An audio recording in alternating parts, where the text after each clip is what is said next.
তার তিন ছেলে সন্তান, মেয়ে আছে, সে সন্ত্রাসী। যে সরকার যখন ক্ষমতা থাকে ওই সরকার মানে সাইনবোর্ড নিয়ে ওরা তখন এই অপকর্মগুলো চালা যায়। আসলে মূলত এরা প্রকৃতপক্ষে কোনো সংগঠন বা কোনো দলের না, এরা বেসিক্যালি সন্ত্রাসী। এখানে প্রায় 317টি এম্ব্রয়ডারি ফ্যাক্টরি আছে।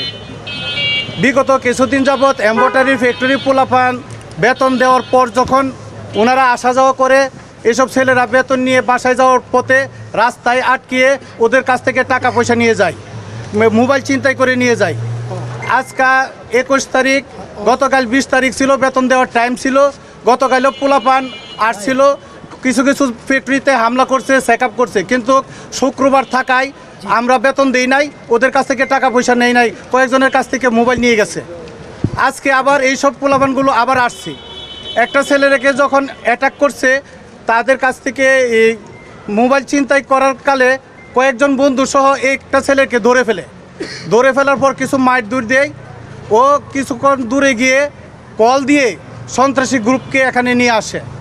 সন্ত্রাসী গ্রুপ নিয়ে আসার পর একটা ফ্যাক্টরিতে হামলা চালায়, এলোপাতারিভাবে অনেক পোলাপানদের উপর আক্রমণ করে এবং চাপাটি হাতে নিয়ে অস্ত্র সহ নিয়ে এসে ওনাকে হাতে পায়ে কূপ দিয়ে আহত করে এবং অস্ত্র উঠিয়ে সবাইকে সতর্ক করে যে আমাদের বিরুদ্ধে কেউ কিছু বললে জানি মেরে ফেলবো।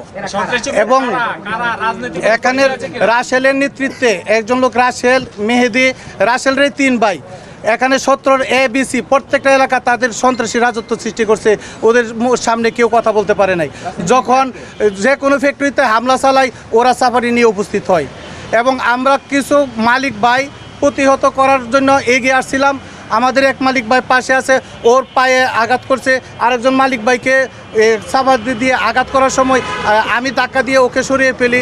পরবর্তীতে আমার উপরও আঘাত করবার জন্য আসছিল, কিন্তু করতে পারি নাই। আমরা অন্য একটা ফ্যাক্টরিতে গিয়ে আমরা নিজেদেরকে রক্ষা করি। আজকে আমাদের আদাবর থানাধীনে একটা এমব্রয়ডারি ফ্যাক্টরি আছে, যেটার নাম আবির এমব্রয়ডারি ফ্যাক্টরি। কর্মচারীদের বেতন ভাতা দেওয়ার কাজ চলমান ছিল রাত 10:45টার দিকে। তো ওই সময়ে এখানকারই 10 থেকে 12 জনের একটা গ্রুপ, যাদেরকে আমরা প্রাথমিকভাবে কিশোর গ্যাং সদস্য হিসেবে আইডেন্টিফাই করেছি, তাদের একটা গ্রুপ এই আবির এমব্রয়ডারি ফ্যাক্টরিতে গিয়ে ওই বেতন ভাতা যেখানে দেওয়া হচ্ছিল সেই জায়গাটায় তারা এলোপাতারি আক্রমণ করে ওখান থেকে টাকা পয়সা, মোবাইল এগুলো ছিনিয়ে নেওয়ার উদ্দেশ্যে। তো ওই সময়ে আবির এমব্রয়ডারি ফ্যাক্টরির একজন কর্মচারী, নাম হচ্ছে তোফায়েল গুরুতর আহত হয় এবং সে ওখান থেকে হাসপাতালে তাকে নিয়ে যাওয়া হয়। হাসপাতালে চিকিৎসাধীন অবস্থায় আছে। তো মূলত উত্তেজনাটা ওখান থেকে ছড়িয়ে পড়ে এই ফ্যাক্টরি এবং আবির ফ্যাক্টরি ছাড়াও এই জায়গায় আরও অনেকগুলো, আপনারা জানেন আদাবর মোহাম্মদপুরে অনেকগুলো এমব্রয়ডারি ফ্যাক্টরি আছে। ওখানকার শ্রমিকরা জানতে পেরে ঘটনাটা এরকম একটা উত্তেজনাকর একটা পরিস্থিতির দিকে মোড় নেয়। তো এই যে 10 থেকে 12 জনের যে গ্রুপটা ছিল, তাদের লিডার, যার নেতৃত্বে এটা হয়েছে, নাম রাসেল। তো ওই রাসেলের বাড়ি হচ্ছে আদাবর 16 নম্বর বাবুর্চি বাড়ির এখানে।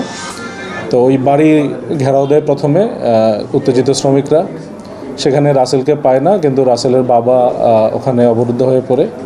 তো আমরা থানা পুলিশ জানতে পেরে ওখানে পুলিশ পাঠিয়ে রাসেলের বাবাকে আমরা আমাদের হেফাজতে নিয়ে আসি। আর এই ঘটনায় আরও বেশ কয়েকজন আহত আছে, তারাও প্রাথমিক চিকিৎসা নিয়েছেন। আর আবির এমব্রয়ডারি ফ্যাক্টরির যে মালিক জহির সাহেব, উনি এসছেন, উনি বাদী হয়ে থানায় মামলা করবেন। মামলা রুজু প্রক্রিয়াধীন আছে, এখন উনি এজাহার লিখছেন। আমাদের প্রধানমন্ত্রী জনাব তারেক রহমান সন্ত্রাস, চাঁদাবাজের ব্যাপারে একেবারে জিরো টলারেন্স, এবং আমরাও সেই পথেই এবং সেই মনোভাবই পোষণ করি। এবং আমাদের ঢাকা 13-তে নবনির্বাচিত জনাব ববি হাজ্জাজ, উনি ঘোষণা দিয়েছেন সন্ত্রাস এবং কিশোর গ্যাং মুক্ত ঢাকা 13 গড়ে তুলবেন ইনশাআল্লাহ।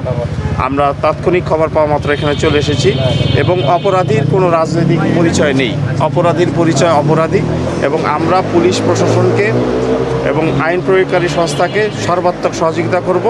এখানে একটি মানবিক এবং নিরাপদ মোহাম্মদপুর আমরা ইনশাআল্লাহ গড়ে তুলব ইনশাআল্লাহ। ব্যাকআপের তো কোনো সুযোগই নাই, ব্যাকআপই প্যাকআপ হয়ে যাবে,